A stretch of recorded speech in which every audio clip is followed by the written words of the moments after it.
Welcome.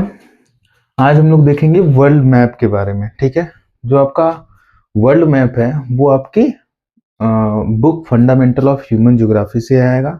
कल आपने India people in economy वाला, उसमें से जितना भी मैप था आपने पढ़ा है। जो आपका इंडिया का मैप था वो बस India people in economy book से आया था। इस इस बुक से फंडामेंटल ऑफ ह्यूमन ज्योग्राफी से आपका वर्ल्ड मैप आएगा और इसमें 5 मार्क्स का दिया जाएगा। ठीक है, अगर हम लोग पूरे बुक में देखें तो आपके मेनली 2 चैप्टर हैं जिसमें से आपके मैप्स आएंगे। पहला चैप्टर है आपका प्राइमरी एक्टिविटी जो आपके सिलेबस में दिया गया है, और दूसरा चैप्टर है ट्रांसपोर्ट कम्युनिकेशन एंड ट्रेड। ठीक है, ये दो ही चैप्टर ऐसे हैं जिसमें से वर्ल्ड मैप आपका पूछा जाएगा। ठीक है, वर्ल्ड मैप आपको बना के लेबल और मार्क करने से पहले हम लोग देख लेते हैं कि कौन कौन सी जगहों को पूछता है आपके वर्ल्ड मैप में।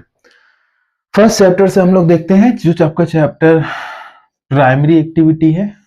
ठीक है, प्राइमरी एक्टिविटी में देखें तो मेनली 5 आपके टॉपिक से पूछता है। ठीक है, पहला टॉपिक है एरियाज ऑफ सबसिस्टेंस गैदरिंग। दूसरा पूछता है major areas of nomadic herding of the world. Third होता है आपका major areas of commercial livestock rearing. Fourth है एक्सटेंसिव कॉमर्शियल ग्रेन फार्मिंग, और फिफ्थ है major areas of mix farming of world. अगर हम लोग एरियाज ऑफ सबसिस्टेंस गैदरिंग देखें, सबसिस्टेंस गैदरिंग क्या होता है, अब थोड़ा सा उसको रिकैप कर लेते हैं। सबसिस्टेंस गैदरिंग में लोग अपने लाइवलीहुड के लिए, ठीक है, अपने जीवन यापन के लिए फूड आइटम्स को कलेक्ट करते हैं। चाहे वो फॉरेस्ट एरिया में जाके कलेक्ट करते हैं, चाहे किसी अदर एरिया में जाके कलेक्ट करते हैं। ठीक है, वो अपने लाइवलीहुड के लिए, जीवन यापन के लिए फूड आइटम को कलेक्ट करते हैं। तो ऐसे कौन कौन से वर्ल्ड में एरिया है जहां पे लोग अपने लाइवलीहुड के लिए फूड को कलेक्ट करते हैं, गैदर करते हैं, उन्हीं को कहा जाता है एरियाज ऑफ सबसिस्टेंस गैदरिंग। तो एरियाज ऑफ सबसिस्टेंस गैदरिंग की बात करें, इसमें 2 एरिया कैटेगराइज किया गया। पहला एरिया है हाई लेटीट्यूड पे पाए जाने वाले एरिया। हाई लेटीट्यूड अगर हम लोग देखें तो ऐसे एरियाज होते हैं जो आपके हाई लेटीट्यूड से पाए जाते हैं। अगर हम लोग मैप को देखें तो ये आपका 0 डिग्री है, यहाँ पे आपका 30 डिग्री नॉर्थ, 30 डिग्री साउथ, ये आपका 60 डिग्री साउथ, और यहाँ पे 60 डिग्री नॉर्थ। तो 60 डिग्री नॉर्थ के आसपास या फिर उससे ऊपर के रीजन, पोल के आसपास के रीजन जितने भी हैं, वो आपके हाई लेटीट्यूड वाला एरिया है। 60 डिग्री नॉर्थ या 60 डिग्री साउथ भी आपका हाई लेटीट्यूड एरिया में आता है। तो ऐसे कौन कौन से एरिया हाई लेटीट्यूड में देखेंगे तो आपका नॉर्दर्न कनाडा का रीजन और नॉर्दर्न यूरेशिया का रीजन। नॉर्दर्न कनाडा और northern Eurasia, chilli.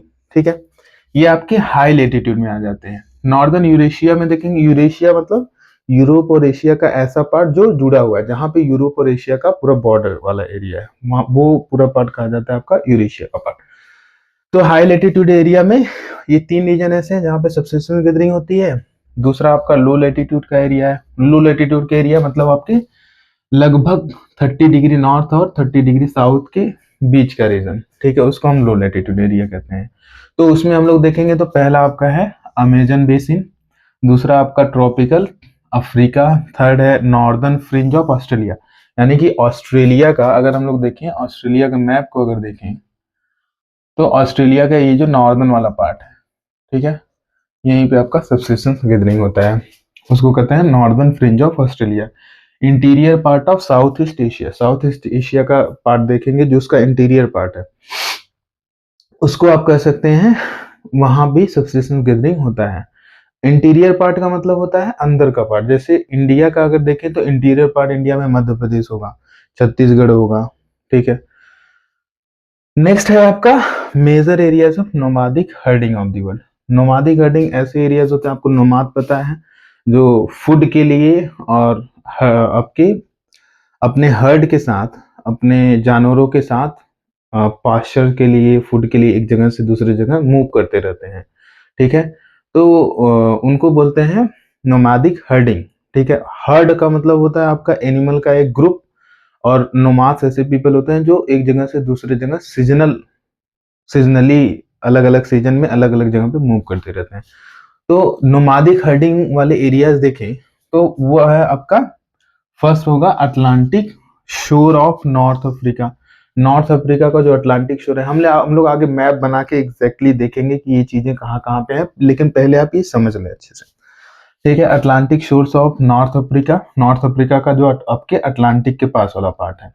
East word towards Arabian peninsula, north Africa के अगर अटलांटिक के पास वाला पार्ट हम लोग देखें तो जैसे ये आपका नॉर्थ अफ्रीका है, ये अटलांटिक, इधर आपका अटलांटिक ओशियन है, तो ये आपका नॉर्थ अफ्रीका का अटलांटिक वाला पार्ट हो गया।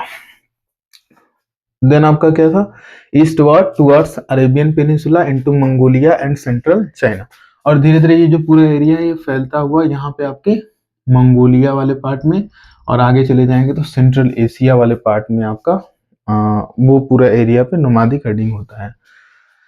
Eastward towards Arabian peninsula into Mongolia and central China, then आपका tundra region of Eurasia and south west Africa and Madagascar, और जो आपका टुंड्रा रीजन है यूरेशिया का टुंड्रा रीजन, यूरेशिया मतलब आपके यूरोप और एशिया के जो नॉर्थ वाला एकदम पार्ट है, पोल के पास वाला एरिया, उसको हम टुंड्रा कहते हैं। ठीक है, वहां पे परमानेंटली फ्रोजन एरिया होता है, जमा हुआ एरिया होता है बर्फ से। ठीक है, तो उस एरिया में भी नोमाडिक हर्डिंग होती है। और साउथ वेस्ट अफ्रीका, अफ्रीका का साउथ वेस्ट वाला पार्ट देखें, ये वाला पार्ट आपका, और मेडागास्कर, यहाँ पे आप देखेंगे छोटा सा आइलैंड है मेडागास्कर, मेडागास्कर में भी आपकी नोमाडिक हर्डिंग होती है। ठीक है, थर्ड में आते हैं आपका commercial livestock rearing. Commercial livestock rearing देखेंगे तो लाइव स्टॉक रियरिंग का मतलब है जानवरों का पालन, एनिमल्स की रियरिंग, और किसके लिए, कॉमर्शियल पर्पस के लिए, यानी कि बेचने के लिए, कॉमर्स करने के लिए। ठीक है, ऐसे एरियाज हैं आपके New Zealand, Australia, Argentina, Uruguay, USA और सेंट्रल एशिया। यूरुग्वे आपका साउथ अमेरिका में पड़ता है, यूएसए नॉर्थ अमेरिका में पड़ता है, सेंट्रल एशिया तो आपको पता है एशिया का बीच का पार्ट, न्यूजीलैंड ऑस्ट्रेलिया के बगल में है, और अर्जेंटीना भी आपका साउथ अमेरिका में पड़ता है। फोर्थ आप देखेंगे तो extensive commercial grain farming. Extensive commercial grain farming का मतलब है जहां पे ग्रेन फार्मिंग एक बड़े लेवल पे की जाती है। ठीक है, उसको कहते हैं एक्सटेंसिव कॉमर्शियल ग्रेन फार्मिंग, और उस ग्रेन का मेनली कॉमर्स किया जाता है, ट्रेड किया जाता है। तो आप देखेंगे ग्रेन वगैरह हो गया, जैसे फूड, जैसे आपके वीट हो गया, वीट का मेनली प्रोडक्शन आप देखेंगे तो स्टेपीज वाले एरिया में, या फिर कह लीजिए कि आप ग्रासलैंड वाले एरिया में ज्यादा होते हैं। तो इसमें आपको वर्ल्ड के जितने भी ग्रासलैंड्स हैं उनके नाम याद रखने हैं। जैसे पहला ग्रासलैंड है आपका प्रेरीज, आप देखेंगे प्रेरीज आपके यूएसए वाले रीजन में पाए जाते हैं, यहाँ पे मेंशन किया है। जैसे यूरेशिया में आपके स्टेपीज हैं, यूरोप और एशिया के बीच वाले पार्ट में, वहाँ पे स्टेपीज ग्रासलैंड्स पाए जाते हैं। यूएसए में देखेंगे तो आपके प्रेरीज पाया जाता है। अर्जेंटीना में देखेंगे तो पैम्पास पाया जाता है जो कि साउथ अमेरिका में है। साउथ अफ्रीका में देखें तो विल्ड घास के मैदान हैं, ग्रासलैंड्स हैं। ऑस्ट्रेलिया में देखेंगे तो डाउन्स हैं। ठीक है, तो ये आपके कुछ जो ग्रासलैंड्स हैं, इन्हीं ग्रासलैंड एरिया में आपकी कॉमर्शियल ग्रेन फार्मिंग होती है, एक्सटेंसिव कॉमर्शियल ग्रेन फार्मिंग होती है। ये जरूर आप याद रखिएगा कि कौन कौन से ग्रासलैंड, ये सारे आपके ग्रासलैंड के नाम है, प्रेरीज, पैम्पास, स्टेपीज, वेल्स, डाउन्स। ठीक है, इन सारे एरियाज में एक्सटेंसिव कॉमर्शियल ग्रेन फार्मिंग होती है। और ये जो आप 5 इसमें से पढ़ रहे हैं, हर साल 2 क्वेश्चन इसमें से पूछे ही जाते हैं, हर साल। आप पिछला जितना भी प्रीवियस ईयर है उसमें आप उठा के देख सकते हैं कि हर साल एटलीस्ट 2 क्वेश्चन पूछे गए हैं। नेक्स्ट है आपका fifth, major areas of mixed farming of world. World के ऐसे एरिया जहां पे मिक्स्ड फार्मिंग होती है। मिक्स्ड फार्मिंग का मतलब होता है वहां पे एक तो आपका ग्रेन्स का प्रोडक्शन होगा, ठीक है, और दूसरा आपका लाइव स्टॉक रियरिंग, दोनों साथ में होगा, यानी कि जानवरों को भी पालेंगे और साथ में आपके क्रॉप्स को भी ग्रो करेंगे। तो ये दोनों चीजें एक साथ हो रही हैं, तो हम उसको कहते हैं मिक्स्ड फार्मिंग। मतलब मिक्स, दोनों साथ में हो रहा है, आप जानवरों का भी पालन कर रहे हैं और साथ ही साथ क्रॉप्स भी ग्रो करने हैं। तो ये कौन कौन से एरिया है, पहला है highly developed part of world. ये जो डेवलप के बहुत वर्ल्ड के सबसे डेवलप्ड पार्ट है, जैसे आपका नॉर्थ वेस्ट यूरोप का पार्ट। यूरोप का जो नॉर्थ वेस्ट पार्ट है वो हाईली डेवलप्ड है, टेक्नोलॉजिकली भी, ट्रांसपोर्ट के मामले में भी, कम्युनिकेशन के मामले में भी। ठीक है, तो नॉर्थ वेस्ट यूरोप में आपकी मिक्स फार्मिंग होती है। Eastern North America, north America का जो ईस्ट पार्ट है वो भी काफी वर्ल्ड में काफी डेवलप्ड पार्ट है, वहां भी आपकी मिक्स फार्मिंग होती है। पार्ट ऑफ यूरेशिया, यूरेशिया के कुछ पार्ट में मिक्स फार्मिंग होती है। Temperate latitude of southern continent, और जो सदर्न कॉन्टिनेंट है 0 डिग्री के, ये साउथ वाला जो पूरा पार्ट है इसको हम सदर्न कॉन्टिनेंट कहते हैं। ठीक है, सदर्न कॉन्टिनेंट के टेम्परेट यानी कि 45 डिग्री साउथ के आसपास का जो रीजन है वहां पे भी आपकी मिक्स फार्मिंग होती है। ठीक है, तो ये आपके 5 जो है कि टॉपिक्स हैं जो आपके प्राइमरी एक्टिविटीज में, इसे लर्न करना बहुत जरूरी है। आगे हम लोग देखते हैं कि मैप में कैसे इसको बनाएंगे। नेक्स्ट चैप्टर में हम लोग देखेंगे आपका ट्रांसपोर्ट कम्युनिकेशन एंड ट्रेड, जो कि आपका चैप्टर 7 है। इसमें जो पहला टॉपिक आपका पूछता है वो है terminal station of transcontinental railway. Terminal station का मतलब जो सबसे एंड वाला स्टेशन होता है, ठीक है, जहां पे जाके रेलवे आपकी खत्म हो जाती है, ठीक है, उसको हम लोग टर्मिनल स्टेशन कहते हैं। ट्रांस कॉन्टिनेंटल का मतलब होता है जो कॉन्टिनेंट के एक पार्ट से कॉन्टिनेंट के दूसरे पार्ट को जोड़े, उसको हम लोग ट्रांस कॉन्टिनेंटल रेलवे कहते हैं। तो मेनली यहाँ पे 3 ट्रांस कॉन्टिनेंटल रेलवे हैं जो पूछे जाते हैं। वो है आपका पहला ट्रांस साइबेरियन रेलवे, ये आपका रशिया में है। रशिया के वेस्टर्न पार्ट को रशिया के ईस्टर्न पार्ट से जोड़ता है। रशिया का जो वेस्टर्न मोस्ट रेलवे स्टेशन है ट्रांस साइबेरियन रेलवे का, वो है आपका सेंट पीटर्सबर्ग, और जो ईस्टर्न मोस्ट रेलवे स्टेशन है वो है आपका व्लादिवोस्तोक। ठीक है, ये 2 चीजें आप लोग याद रखनी है। ये एग्जाम में पूछता है, जैसे पूछ दिया कि westernmost terminal of trans Siberian railway, तब आप क्या लिखेंगे, सेंट पीटर्सबर्ग, और आप उसको लेबल भी करेंगे, लोकेट करेंगे। और ईस्टर्न मोस्ट पूछ दिया तो आप व्लादिवोस्तोक करेंगे। ठीक है, नेक्स्ट है आपका trans Canadian railway. Trans Canadian railway आपका कनाडा में है, जो कनाडा के एक पार्ट से दूसरे पार्ट को जोड़ता है। इसमें ईस्टर्न मोस्ट रेलवे स्टेशन देखेंगे तो आपका है Halifax, westernmost Vancouver. Trans Australian railway को देखेंगे तो आपका वेस्टर्न मोस्ट जो ऑस्ट्रेलियन स्टेशन है वो है आपका पर्थ। ईस्टर्न ऑस्ट्रेलिया स्टेशन है आपका सिडनी। ठीक है, तो ये आपके 3 रेलवे स्टेशन है जिसके ईस्टर्न और वेस्टर्न मोस्ट टर्मिनल स्टेशन पूछे जाते हैं। नेक्स्ट इस चैप्टर से जो पूछा जाता है वो है आपका मेजर सी पोर्ट। मेजर सी पोर्ट देखें तो आपका कॉन्टिनेंट वाइज दिया गया है। जैसे आपके यूरोप में देखेंगे तो यूरोप में 3 मेजर सी पोर्ट्स हैं, नॉर्थ केप, लंदन और हैम्बर्ग। नॉर्थ अमेरिका में देखें Vancouver, San Francisco, New Orleans. South America में देखें तो रियो डी जेनेरियो, कोलोन और वल्पराइजो। अफ्रीका में देखें तो स्वेज और केप टाउन। एशिया में देखेंगे तो आपके 5 हैं, Yokohama, Shanghai, Hong Kong, Aden, Karachi और Kolkata. 6, Yokohama, Shanghai, Hong Kong, Aden, Karachi और कोलकाता। ऑस्ट्रेलिया में देखें तो आपके 3 हैं, Perth, Sydney, Melbourne. Perth, Sydney, Melbourne. ये आपके मेजर सी पोर्ट्स हैं वर्ल्ड में जो लोकेट करने के लिए आते हैं यहाँ। नेक्स्ट देखेंगे मेजर एयरपोर्ट। मेजर एयरपोर्ट में देखें तो हम लोग ये कॉन्टिनेंट वाइज देखते हैं। नॉर्थ अमेरिका में जो मेजर एयरपोर्ट्स हैं वह आपके शिकागो, न्यू ऑर्लियंस और मेक्सिको सिटी। साउथ अमेरिका में ब्यूनोस एयरिस पूछता है, एक ही जगह है। यूरोप में देखेंगे तो आपका मॉस्को, लंदन, पेरिस, बर्लिन और रोम। अफ्रीका में देखेंगे तो 2 जगह है, जोहानिसबर्ग और नैरोबी। एशिया में देखेंगे तो आपका टोक्यो, बीजिंग, मुंबई, जिद्दा और Aden. Tokyo, Beijing, Tokyo, Beijing, Mumbai, Jeddah और एडन। ऑस्ट्रेलिया में देखेंगे तो आपका डार्विन और वेलिंगटन।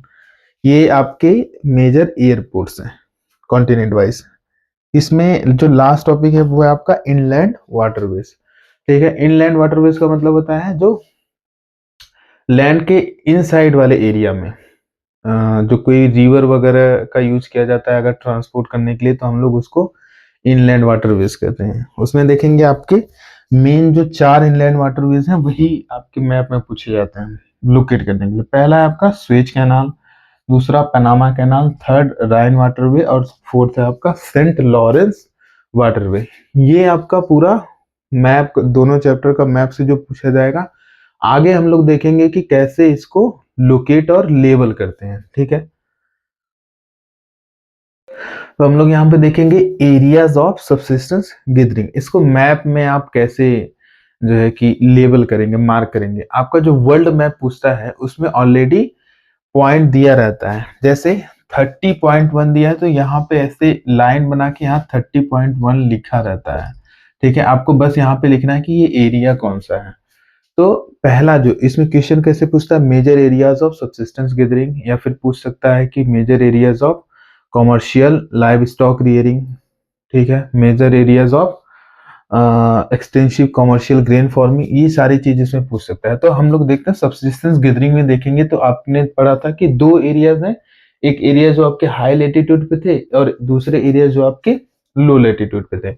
हाई लेटीट्यूड वाले एरिया में आपका ये नॉर्दर्न कनाडा का रीजन है, तो आप पूरे एरिया को ऐसे मार्क करेंगे और यहाँ पे लिख देंगे नॉर्दर्न कनाडा, ठीक है। यहाँ पे पॉइंट ऑलरेडी ऐसे लाइन दी रहेगी, आपको बस लिखना रहेगा। ये आपका नॉर्दर्न कनाडा का रीजन है, नॉर्दर्न यूरेशिया का रीजन है, ठीक है। उसके बाद आपका सदर्न चिली का रीजन। ये तीन एरियाज थे जो आपके हाई लेटीट्यूड वाले एरिया में थे। इस और आपके जो लो लेटीट्यूड वाले एरिया में थे वो आपके ब्राजील का जो रीजन था, ठीक है। ब्राजील आपका अर्जेंटीना वाले सॉरी ब्राजील वाले पूरे रीजन में है। उसके बाद देखेंगे आप लोग जो आपका अफ्रीका का मिडल वाला एरिया है, ट्रॉपिकल अफ्रीका का रीजन है, जो पूरा आपका कॉन्गो बेसिन का रीजन है, वहां पे भी सबसिस्टेंस गैदरिंग की जाती है। ये आपका पूरा एरिया हो गया।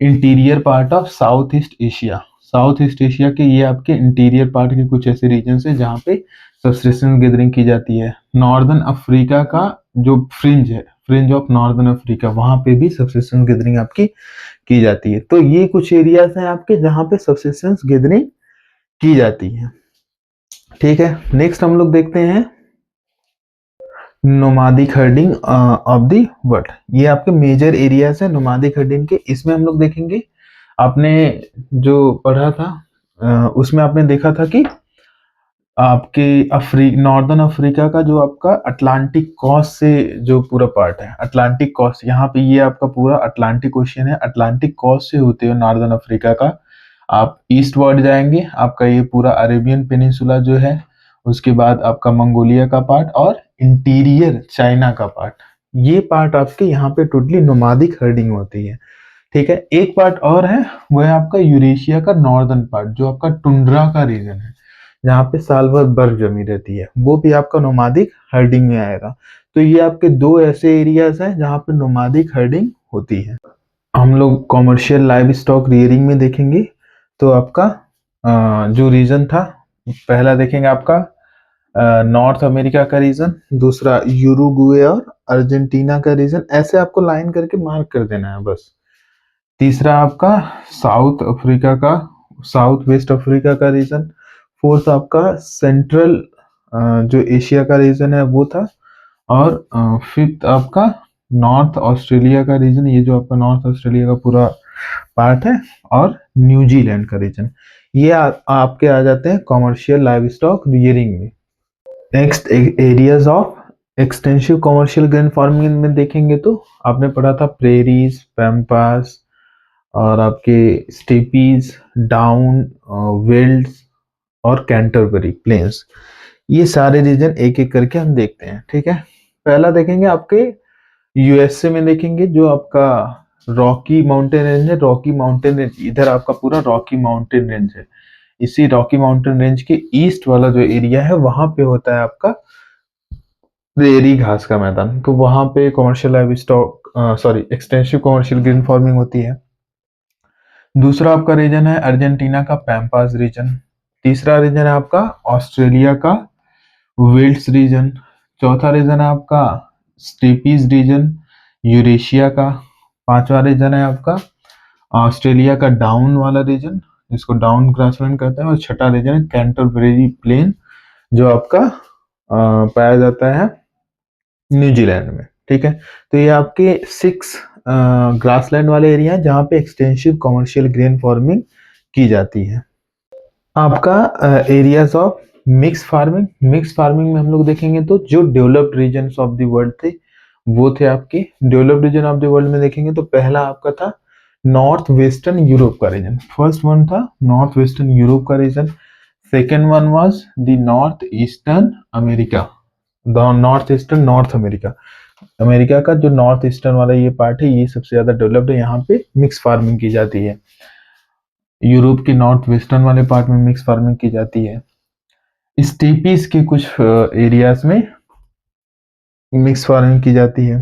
कुछ एरिया आपके देखेंगे टेम्परेट रीजन में पड़ते हैं, जैसे साउथ अफ्रीका का जो साउथ ईस्ट रीजन है वो आपका हो गया, अर्जेंटीना का कुछ रीजन हो गया, ठीक है। ये सारे एरियाज आपके आ जाएंगे मिक्स फार्मिंग में। नेक्स्ट हम लोग देखेंगे आपका transcontinental railways. Transcontinental railways में आपके तीन थे, trans Siberian railway, trans Australian railway और ट्रांस कैनाडियन रेलवे। ट्रांस आपका साइबेरियन रेलवे देखेंगे तो वो आपका ईस्टर्न मोस्ट पॉइंट है आपका व्लादी वोस्तोक, ऐसे दिया रहेगा लाइन, आपको यहाँ पे लिखना रहेगा बस व्लादी वोस्तोक, ठीक है। व्लादी वोस्तोक से होके जो वेस्टर्न मोस्ट पॉइंट है वो है आपका सेंट पीटर्सबर्ग।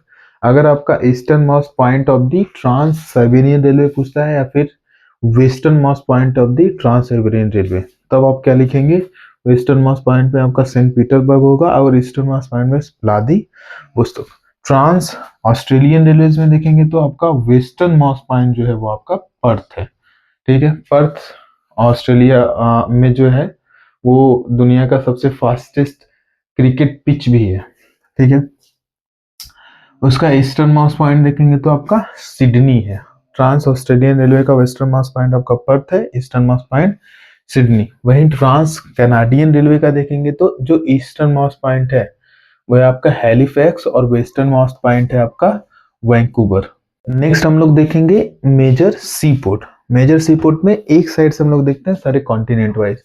पहला देखते हैं आपका नॉर्थ अमेरिका में। नॉर्थ अमेरिका में देखेंगे, नॉर्थ अमेरिका के वेस्ट कोस्ट पे दो सी पोर्ट्स हैं, वैंकूवर और सैन फ्रांसिस्को। ईस्ट कोस्ट पे देखेंगे तो यहाँ पे आपका न्यू ओरलियंस, यहाँ पे न्यू ओरलियंस। ये तीन आपके नॉर्थ अमेरिका में सी पोर्ट है। ऐसे ही आपको मार्क भी करना है, ठीक है। यहाँ पे ऐसे आप मार्क करेंगे, यहाँ पे मार्क करेंगे और सैन फ्रांसिस्को वैंकूवर मार्क करेंगे। वहां पे ऑलरेडी आपके इस प्रकार से इसे लाइन दिया रहेगा, बस आपको यहाँ पे लिखना रहेगा वालपराइजो। साउथ अमेरिका में देखेंगे तो आपका यहाँ पे कोलोन है, वालपराइजो है और रियो डी जनेरियो है। ये तीन आपके साउथ अमेरिका में है। नेक्स्ट आते हैं हम लोग अफ्रीका में। अफ्रीका में देखेंगे तो यहाँ पे आपका सुएज है, यहाँ पे एडेन है और यहाँ पे केप टाउन है। यूरोप में जाएंगे तो यहाँ पे आपका लंदन है, यहाँ पे नॉर्थ केप और यहाँ पे हैम्बर्ग। लंदन, हैम्बर्ग और नॉर्थ केप, तीन, लंदन, हैम्बर्ग और नॉर्थ केप। एशिया में आएंगे तो आपका यहाँ पे कराची मिल जाएगा, यहाँ पे कोलकाता मिल जाएगा, देन आपका हांगकांग, देन शंघाई और योकोहामा। ये आपके टोटल 5 सी पोर्ट्स है एशिया में। 3 सी पोर्ट्स हैं आपके ऑस्ट्रेलिया में, वो है आपकी पर्थ, मेलबर्न और सिडनी। पर्थ, मेलबर्न और सिडनी, ये आपके 3 मेजर सी पोर्ट्स हैं ऑस्ट्रेलिया में। नेक्स्ट हम लोग देखते हैं मेजर एयरपोर्ट्स। मेजर एयरपोर्ट्स में देखेंगे हम लोग आपके जो क्वेश्चंस पूछे जाते हैं वो पूछे जाते हैं one of the major airport of Asia, या फिर दे देगा locate major airport of the South America, major airport of the one of the major airport of the Africa. तो इसमें आपको लोकेट करना है, एयरपोर्ट आपको जानते रहना है, ठीक है। वहां पे ऑलरेडी इसे मार्क करके दिया रहेगा, बस आपको एयरपोर्ट का नाम लिखना होगा। तो एयरपोर्ट के नाम जरूर याद कर लीजिएगा, ठीक है। एक साइड से देखते हैं, अब नॉर्थ अमेरिका में देखेंगे तो 3 मेजर एयरपोर्ट्स हैं जो दिए गए हैं, वो आपके शिकागो, न्यू ऑरलियंस और Mexico city. Chicago, new Orleans और मैक्सिको सिटी। साउथ अमेरिका में देखेंगे तो आपका ब्यूनोस एयरिस और सैंटियागो, दोनों अपोजिट साइड में है। आपके अफ्रीका में देखेंगे तो नैरोबी, जोहानिसबर्ग, ये 2 हैं। देन आपके यूरोप में देखेंगे तो लंदन, रोम, पेरिस, बर्लिन और मॉस्को। ये टोटल आपके 5 हैं, लंदन, रोम, पेरिस, बर्लिन और मॉस्को। एशिया में देखेंगे तो जिद्दा, एडन, मुंबई, बीजिंग, टोक्यो, ठीक है। जिद्दा, एडन, मुंबई, बीजिंग, टोक्यो, यहाँ भी टोटल 5 है। 2 देखेंगे तो आपका एक आपका ऑस्ट्रेलिया में है जो है कि डार्विन, और एक है आपका न्यूजीलैंड में जो है कि वेलिंगटन। ये आपके कुछ मेजर एयरपोर्ट्स हैं और इनको लर्न जरूर कर लीजिएगा। जैसे यहाँ पे मार्क करके दे सकता है कि यहाँ पे कौन सा इंडिया में कौन सा मेजर एयरपोर्ट है, या फिर दे देगा कि आपका एशिया में कौन सा मेजर एयरपोर्ट है, तो आप मुंबई भी लगा सकते हैं, मुंबई भी एक आपका मेजर एयरपोर्ट है। नेक्स्ट हम लोग देखेंगे जो मेजर इनलैंड वाटरवेज है, ठीक है। मेजर इनलैंड वाटरवे में आपके 4 हैं। पहला है आपका स्वेज कैनाल। स्वेज कैनाल जो है वो आपका पोर्ट स्वेज, जो कि सदर्न वाला पार्ट है, यहाँ पे देखेंगे पोर्ट स्वेज है से लेके पोर्ट सेड तक है। पोर्ट स्वेज आपका यहाँ पे रेड सी है और ये आपका मेडिटेरेनियन सी है। तो ये जो स्वेज कैनाल है ये रेड सी से मेडिटेरेनियन सी को कनेक्ट करने का काम करता है। तो ऐसे करके आप यहाँ पे मार्क करेंगे और यहाँ पे लिख देंगे स्वेज कैनाल, ठीक है। ये याद रखिएगा कि ये स्वेज एक जगह का नाम भी है, स्वेज से लेके पोर्ट सेड जो कि मेडिटेरेनियन सी के पास है वहां तक है। दूसरा जो आपका वाटरवे है वो है राइन वाटरवे। राइन वाटरवे देखेंगे तो आपका बेसल एक जगह है, बेसल से लेके रॉटरडैम तक, बेसल से लेके रॉटरडैम तक फैला हुआ है, ठीक है। दूसरा राइन वाटरवे ये यूरोप में है। थर्ड देखेंगे जो आपका नॉर्थ अमेरिका में है वो है आपका सेंट लॉरेंस सीवेज। ये जो ग्रेट लेक्स हैं, ग्रेट लेक के जितने भी लेक्स हैं उनको कनेक्ट करने का काम करता है। ग्रेट लेक के कुछ लेक का नाम देखते हैं यहाँ पे, जैसे आपका लेक सुपीरियर, ह्यूरॉन, ईरी और ओंटारियो। इन सारे लेक्स को कनेक्ट करने का काम यही आपका सेंट लॉरेंस सीवेज करता है, ठीक है। ये इस ग्रेट लेक से होते हुए आपका अटलांटिक सी में जाके कनेक्ट होता है। नेक्स्ट है आपका पनामा कैनाल। पनामा कैनाल यहाँ पे कोलोन से इस साइड में देखेंगे आपका कोलोन है और नेक्स्ट साइड में यानी कि ईस्ट साइड में आपका पनामा है, ठीक है। तो कोलोन से लेके पनामा तक जोड़ने का काम करता है आपका पनामा कैनाल। ये देखेंगे तो आपका अटलांटिक ओशियन से आपके पैसिफिक ओशियन को कनेक्ट करने का काम करता है। तो आपने जो अभी तक देखा वो आपका टोटल वर्ल्ड का मैप था। इसमें से 5 मार्क्स के क्वेश्चंस पूछे जाते हैं, ये ध्यान रखिएगा, ठीक है। और आपने अगर इसको पढ़ लिया, यहाँ तक अगर आप मैप को देखे हैं तो आप 5 आउट ऑफ 5 पाएंगे। बस जो बताया गया है आपको वैसा फॉलो करना है। Thank you, have a good day.